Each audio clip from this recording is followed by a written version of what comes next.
Hey, what's going on, car guys and car gals? We are back. I'm over here with the queen of Clubhouse herself. What's going on, Michelle? What's up, guys? Super excited to be back here, and we are about to bring you the queen of cars. The queen of cars. Queen of cars. And the queen of Clubhouse.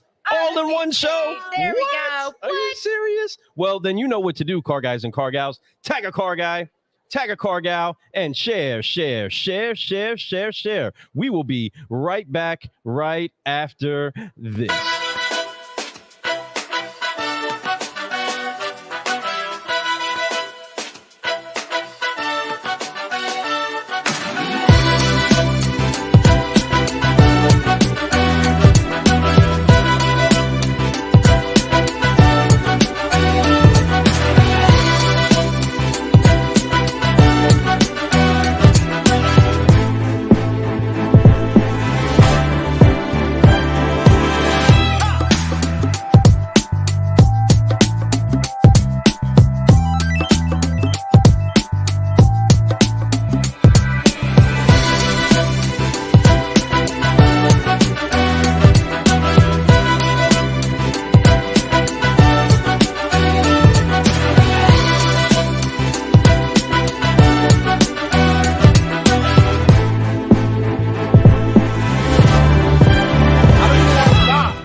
So here we are, car guys and car gals. I am still sharing this around right now. So make sure that you go ahead and you share this around as well. If there's any issue with you being able to do that, well, then just do us a favor and tag a car guy, tag a car gal, throw coffee cup emojis, and all that other good stuff out there, because we are about to let loose another queen. I mean, again, I'm just so thrown that we got a couple of queens that are right here brewing some solutions with us. Welcome back to the podcast. Michelle, are you ready to go ahead and unveil this queen that's just sitting right here with us? She's jamming out. She's moving. If you're not moving, well, I don't know what you're doing, but we got to have a good time right now. So car guys and car gals, help us to make welcome the one, the only Miss Diane Uzelac. What's going on? Hey, so happy that you're here. Jam out, jam out. Here it is. Here it is. Here we go. All right, let's brew. Michelle, who we got up in here? We have the one and only amazing queen of cars herself, Diane Uzelac. Welcome, my very dear friend. Welcome. So excited to have you here. Have you all ever met in person before? We have. You have? I've never had. This is our first time meeting in person. This is incredible. So tell us, what is it that you're brewing up over here? You're going to be on stage, right? Wow, you're going to have a time here. Yes, I'm so excited. Yes, my session tomorrow is on Never Get Ghosted Again. Ooh, there is a topic that you might be familiar with in the automotive industry. What? No way. No, that would never happen, right? No way. Never. Hey, but so when you say ghosting, how does that happen? Does that happen with vendors and dealers? Does that happen with just salespeople and their customers? It happens in particular, this session is Never Get Ghosted Again. And in parentheses, very small, it says by prospective employers. Ooh. But I'm pretty sure this is transferable to dating as well.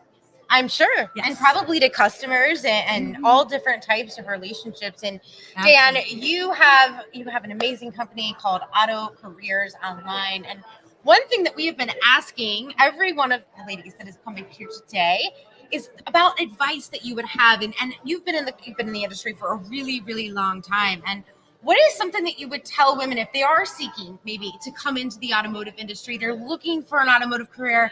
They have no experience. Where do they start other than maybe coming to Diane?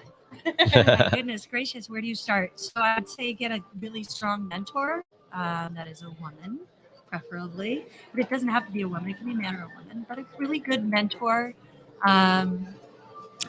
And just, career paths aren't linear. So just, it's really important that you be able to roll with the punches in this particular industry. And so my advice would be just know that the only thing that is constant is change in the automotive industry. Love that. Facts. Yeah. So, Facts. How often do we hear in the automotive industry, we've always done it that way? And I think finally, you can have a drinking game to that. Right. I think finally we're in that phase in here in 2021 where people are starting to understand that they need to be malleable. And if they're not, they're going to stay stagnant, right? Whether it's in growing, your BDC or your sales department or your F&I department or whatever department it is. And you mentioned having a mentor. And we're so incredibly lucky because we have such an amazing mentorship program within Women in Automotive. You get paired with an expert, somebody who has the longevity and the experience and the know-how to navigate the automotive industry. And it's just such a fantastic thing. So being a part of Women in Automotive is one way that you can connect with an amazing mentor for somebody like Diane, of course. But, Diane, what do you love most about this event specifically? You and I actually got to meet in person a few years ago at Women in Automotive. And, I've grown a whole lot since that event. And I know a lot of us have. I know you have had your own, growth and just so much has happened in the wake of COVID. I think people are stepping finally outside of their comfort zone. So to be able to be back at this in-person event, it's just incredible. But what do you love most about these kind of events? So for me, it's the connection. Absolutely. It's the absolute best part of it is the connection, just connecting with people, especially after the last 2 years, right? Because I don't know, I can't speak for everybody, but a lot of us have led like far more isolated lives than a lot of people, right? Not everybody's in a dealership. Not everybody's out in the field and calling on their dealers. True. There's a lot of people that are not out. They're working from home and they're very isolated. And so I think it's important that everybody get together like this and have that connection.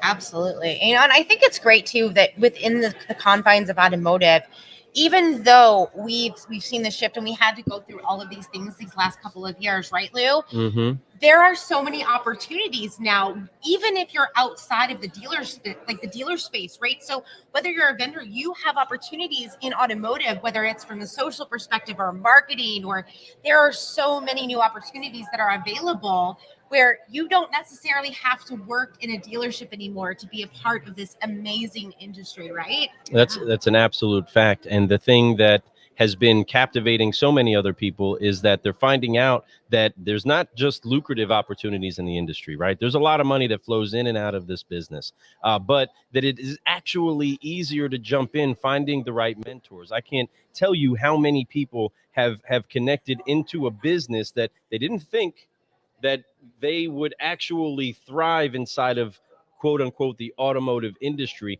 but they were connected to a friend that said, hey, I have a product. Hey, I have a service that I provide that there's nothing like the automotive. It's nothing like what you think the automotive industry is. And it reshapes the way people see things in the automotive industry. It reshapes what they see as the potential that they can grow into. And I absolutely love that there's so many people that are trying to fixate around making a door open for other people. And that's what I love seeing about an event like this. And that's what we love seeing about events where people do get out of their own isolation, right? There's many different reasons why we can find ourselves isolated. Either we self-isolate, either our job has us inside of that form, or what it is that we do kind of pulls us away from other people. But the moments where we get the chance to huddle together, bring the very best that we have, right? You see all the vendors, right? They come out displaying, right? They come merchandising, showing themselves off, right? We love the swag at Women in right? The Automotive. swag is awesome, Swag. right? Yeah. but it encourages everybody to get involved and have a good time. Now, there's many of us, again, that have connected by way of Clubhouse. There's another brother that I still haven't even met yet. I haven't even met him in person yet. It kind of upsets me a little bit, I've been so fortunate and blessed. I've had plenty of, we've gotten together several times. Don't take the coffee. No, don't take the coffee. They're taking our coffee, man. Leave it right there, right there.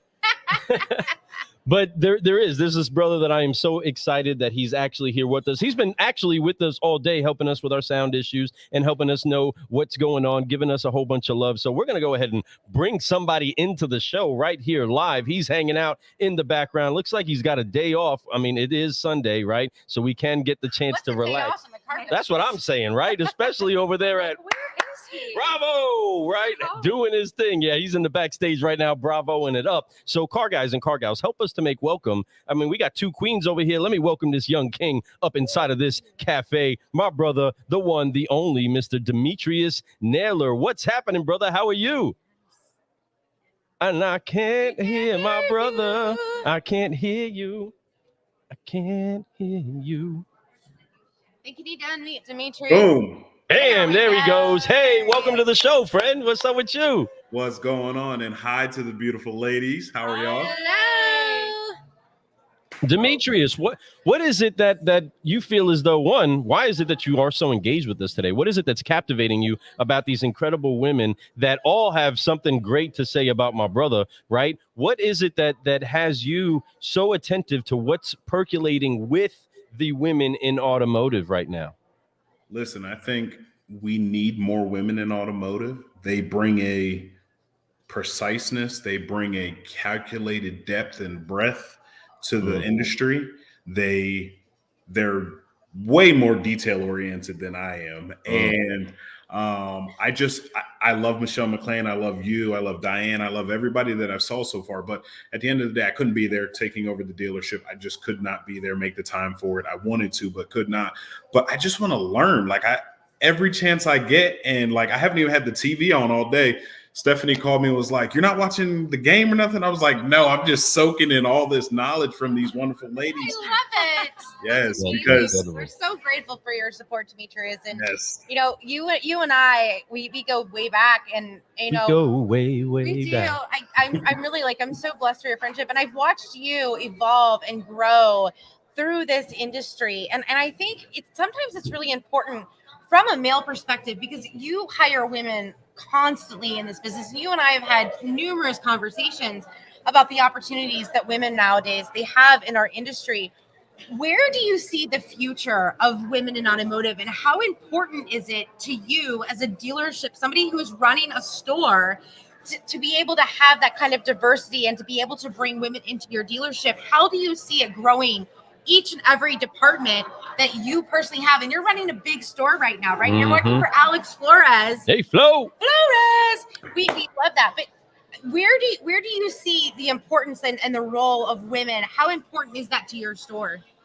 Listen, over 85% of all buying decisions are made by women, right? So at the end of the day, how can I personally relate to what a woman is going through? So if I don't make way, pave the way, and offer opportunities for women to sit at the table, not just to sit at the table, but to be heard and recognized and understood at that table, that is when the industry will shift. That is when we will get the true perspective of the buyer. So I can't say oh, this is just a male-dominated field. This is no longer the case. I hate that I could not be there, but this is no longer the case. If we do not start allowing other voices in the room, especially the women in the room, to speak up and be heard, we're going to do ourselves a disservice, and we're going to slide back in the industry, and you're going to see other segments start taking over where they do allow women in the industry. You guys, I know he got you ready. Whoa, Demetrius, you do this to me every time. He's good. He's good. He's a good one. Listen, I just have to speak for all of us how grateful we are for you men advocating for us and lifting us up and being so supportive. It's mind-blowing. Thank you. Well, we honor women. And there's a lot of preciseness to the way it is that you you operate and the things. And I love that you said that, Demetrius, and you say that as a person that does enjoy a little bit of that precision right over there with that nice line and that nice fade over there, looking precise, looking fresh, brother. I'm loving it. But there is so much that's to that, because right, sometimes even the preciseness and even the things that are expensive and are worthy to us sometimes even impede our flow, right? I mean, again, we still got these pretty shoes sitting right here with us, right, Michelle? Right? Demetrius, I finally bought my Valentino rock studs and I put them on today, right? I put them on the show. They're on the show because Michelle's feet hurt so They're so beautiful. They're so pretty, and they're just sitting on coffee cups. So yeah, I think you're right about that. I think sometimes we have this vision and we say, this is what I want, or this is the goal that I have. And then we finally achieve that and we go, well, somehow there's just other plans, right? Case in point, I will wear the damn shoes because I spent a whole lot for them. Oh, man, I will wear the shoes, but not today, not at this conference because I'm on my feet all day. But yeah, I think it's a really good illustration of how we as an industry have had to shift and pivot, not just through COVID, but as an industry in general. And we've had to embrace new ideas and new visions and new things. And those dealerships that are not willing to embrace that. I mean, I can't even believe it in this day and age. There's dealerships that are not on social they're media. They're there. They're out There there. are dealerships not on social media. If you're not growing and you're not evolving and you're not changing with the times in the industry, you're going to become stagnant. You're going to lose business, and probably you're going to end up owned by the dealerships that are doing business the right way, and they're evolving and they're changing with the times. How important is that, Diane? I mean, especially from a career perspective, right? You are constantly hiring and placing people at dealerships. The dealerships that are not open and willing to adapt and to change, where do you see those dealerships be? They're not going to be, in my opinion, the dealerships that are going to get people. They're not going to get client retention. They're not going to get employee retention. Right? No, I it's interesting because the dealerships, yeah, I don't know if I got that right. What's your exact question? I'm sorry, there was a lot in there. Okay. That's pretty packed up. No, I'm saying that the dealerships that are not embracing and evolving with the times and changing, I really believe that they're going to end up being owned by the dealers that are. They're not going to be around. So I think that if they're not evolving, they're going to be dinosaurs, and they're going to go extinct. That's right. Culture's everything right now. So you have an incredible general manager that's sitting right here. That's on the show, right? And so you have so many people that are open to the message. So many people that may be closed off to the message. Some people just haven't even really heard the message. Some people in the automotive industry don't get out of their box, right? They pay attention to a few people that are competing with them in the local area, and then that's it. If that's what they're doing, then maybe I'm doing it. If they don't stretch out, then I'm not going to stretch out. And they never kind of get out of that box, right? And so inside of that, we have an incredible general manager that's sitting on the show. Although he has that absolute heart of gold, he's probably going to get casted for a Hallmark movie one day. But before that does happen, what would you say to somebody like Demetrius that is maybe looking, okay, look, maybe there has been some issues with females on the floor. Maybe there has been some issues with my guys and females on the floor. Because again, the way that everybody operates when you bring a sister into the huddle, there is a step up that has to happen, right? Guys have to come correct at all levels. And really it's not just because the ladies are around. That's just a point of character people need to have, right? Especially when growing up with sisters and moms and all that other stuff. It helps make it easy. Some people don't have that. So somebody like Demetrius, what would you say to somebody like Demetrius that would be teetering on the, do I hire women? Do I not hire women? What would you say to somebody like him? I think you hire women, you go for it. No risk, no glory. I think that if anything goes sideways with any of the men, because typically it's like, what I've heard is we don't want women to work here because they're a distraction for the men. Well, we need to hold the men accountable. That's Love life. it. That is so. That's what I would say to Demetrius. Demetrius, did you plant that question by chance? I did not. I had no idea. That's funny. That's very funny. Well, Demetrius, we appreciate you being here on the show. We are about to wrap up this segment, and I do want to encourage you all, make sure that you do what it takes to get to this conference. We have a whole other day. She is speaking from the keynote stage tomorrow, and you have to get you some of that inside of your cup. Folks, I am so grateful to be out here. Look, see, there's so many other people that are still showing up. People are still showing up. Yes, Martha Alvarado is inside of the building, and the subprime hero himself has just landed in Orlando, and he is probably hyper driving fasting. Well, I mean, he's probably Ubering it out here. So we can't wait to see you, Fred. We can't wait to get this brewing a little bit more. Demetrius, thank you so much for connecting us all the way to the big Texas. Brother, we appreciate you. But you know what it is that we got to do? One, we got to announce that my friend, well, we've already told the whole world that you are CGC approved, just so that everybody does remember. Let's go ahead and say that you are 100% CGC approved. Wow. Car guys and car gals need to remember that. But we have one thing left to do before we forgive, focus, and fly out of here, and that's do the moves together so that we can keep growing. So car guys and car gals, here we go. Oh, get that remix. Here we go on 3, everybody. 1, 2, and 3. Hands on the shoulders, forgive, focus, fly. Ready? 1, 2, 3, forgive, focus, fly, and keep growing, So thankful that you all joined us. This is Lou Ramirez, the car guy, and I am here with the queen, Michelle McLean, and another queen, the one, the only, Diane Uzelac. Car guys and car gals, make sure that you get out here. Thank you so much, Demetrius, for being out here. Pound, brother, we appreciate you. We salute. And hey, everybody together, we got to go ahead and get a bravo together on 3. You ready? Get that clap together. 1, 2, 3. Bravo! Hey, there you go. Get you some of that, A-Flow. We love you, brother. Talk to you all soon. See you in a bit. Car guys and car gals, we love you all. We're going to be right back. We're going to have some incredible people from ACV that are about to jump on here. So don't you turn that dial. See you maybe in about 2 or 3 minutes. Out.